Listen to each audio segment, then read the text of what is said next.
नहीं करी है रे तोरो ना धोना घरे सैया के जाही और सोना नहीं करी है रे तोरो ना धोना।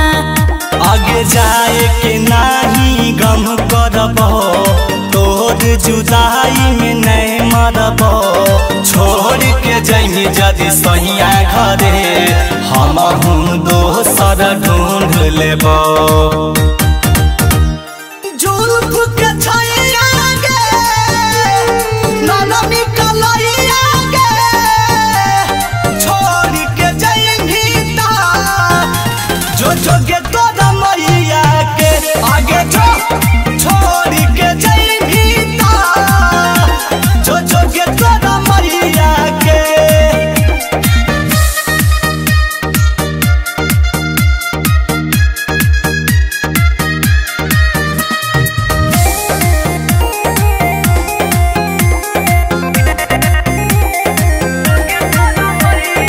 सैया से पहले हम तोरे दिलियो जवानी रे सबसे पहले तोरे से हमर जुड़ल प्रेम कहानी रे।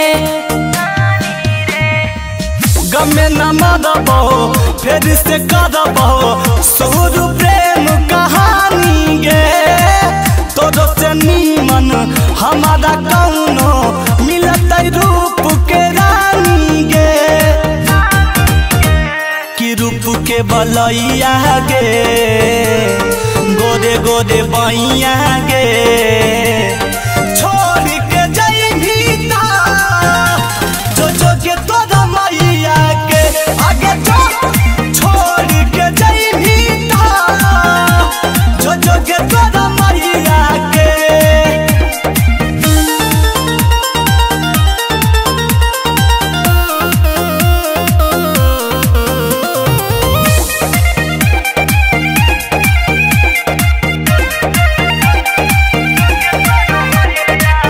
ऐसे काहे बोले हैं हमारा से तो बेतुकार रे भूल गए तो तोरा से कहते करो ही ओ हम प्यार रे।